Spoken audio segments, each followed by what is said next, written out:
Hello, Thousanders. Good to be with you again. It's Adam and my mom.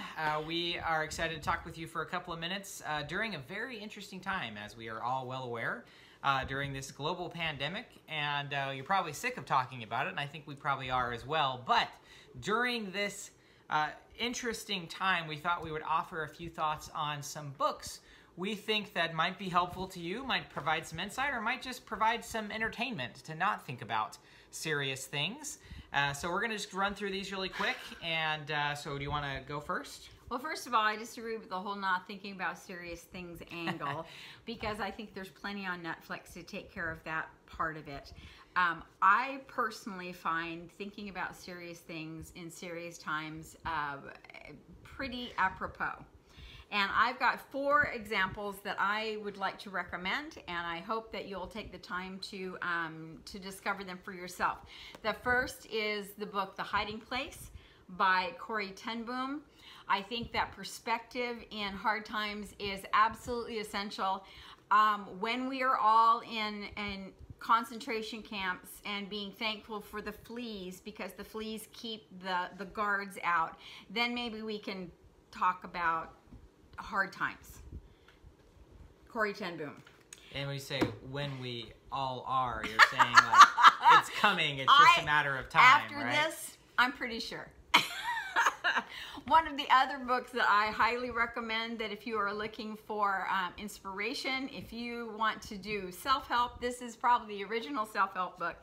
The Autobiography of Benjamin Franklin. It changed my life, changed my perspective, changed the way I thought about myself and what I could or could not accomplish. Highly recommend. And then if, again, I think thinking about hard things and hard times is apropos. This is one of my top 10, Up From Slavery by Booker T. Washington, who talks about going from truly difficult situations to become something better than he was to begin with. And I guarantee you will be inspired. So I've read all of those. Those are great, all very, very good books. And do you remember on Benjamin Franklin's little list of attributes and virtues he wanted to improve in himself, do you remember which one he left out, but a friend suggested that he should put on it? I do not know. I do not remember. It was humility. Well, there you are. Yep, it was humility, which I thought was very interesting. So I have a handful of books, both nonfiction and fiction. Some of them, you know, just to provide perspective on how to make the most of all situations, regardless of what they are. And actually, they're going to be very similar to Corrie ten Boom's book, The Hiding Place. And then I've got some fictions, maybe just to, you know, for entertainment and to think about something else. Although it's important to think about serious things, and sometimes it's important maybe not to think about serious things. So the first one I have is Man's Search for Meaning by Viktor Frankl, which is, speaking of concentration camps, apparently there's a lot of human lessons that came out of the concentration camps. But his perspective on how you are always in control, you are the master of your circumstances, even when the circumstances outside of you are horrible and scary and terrifying. The next one is called Flow. Flow by Mihaly Csikszentmihalyi.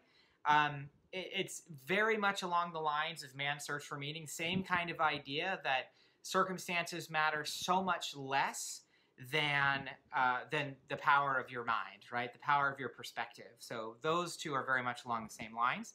Then I have a book called The Candy Bombers by Andrei Cherny, I believe you say his last name. The Candy Bombers, I think, is a wonderful showcase of how tremendous good can be done in the midst of terrible, horrific situations and circumstances. The fallout of World War II, the people of Berlin, the Berlin airlift, all of that stuff is detailed in the book. It's wonderful. It's inspiring. Recommend that. Also, Armageddon by Leon Uris is kind of a fictional take, historical fictional take on that.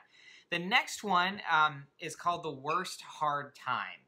The Worst Hard Time is about the Great American Dust Bowl. And it is a truly sobering book. You might think, why in the world would I want to read a book like that during a time like this? And I think it may be to give a little bit of perspective. The unbelievable extremity that these folks found themselves in during the Great American Dust Bowl is worth reading, and it's an excellent book.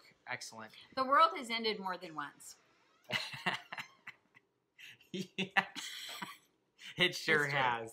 And lucky us, that'll end many times more. Oh, yay. Okay, and then I'll switch over to fiction very briefly. The first one I have is O Pioneer by Willa Cather, another kind of frontier type story, overcoming difficulties and challenges, but it's such a wonderful book, inspiring and fantastic. The next is actually a series. It's a trilogy, just to kind of take your minds off of things, just sheer entertainment. It's the Mistborn trilogy by Brandon Sanderson. Probably one of my favorite fantasy trilogies or favorite series. The Mistborn trilogy I enjoyed a lot. And then the last one is my favorite fiction book from last year, which is The Ocean at the End of the Lane by Neil Gaiman. Who it takes normal everyday occurrences and truly turns it into magic and makes you believe again, which I think is probably not a bad thing considering our current situation. So those are mine. And I just want to say to the parents out there that if you haven't read it lately, if you haven't read it, you need to read The Velveteen Rabbit, not just for your children, but for yourselves. And I'd like to conclude this little discussion with a selection from this book. What is real? Asked the rabbit one day when they were lying side by side near the nursery fender before Nana came to tidy the room. Does it mean having things that buzz inside you and a stick-out handle? Real isn't how you are made, said the skin horse. It's a thing that happens to you. When a child loves you for a long, long time, not just to play with, but really loves you, then you become real. Does it hurt? Asked the rabbit. Sometimes, said the skin horse, for he was always truthful. When you are real, you don't mind being hurt. Does it happen all at once like being wound up, he asked, or bit by bit? It doesn't happen all at once, said the skin horse. You become. It takes a long time. That's why it doesn't often happen to people who break easily or have sharp edges or who have to be carefully kept. Generally, by the time you are real, most of your hair has been loved off and your eyes drop out and you get loose in the joints and very shabby.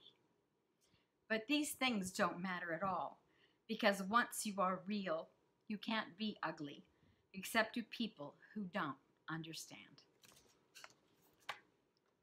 All right. Read it for yourself and for your kids. It's a great book. Sounds good. Thanks for stopping by, Thousanders. Appreciate it. Let us know what you've been reading and what's helped you through our unique hard time. We'd love to hear from you. We'll see you later. Bye.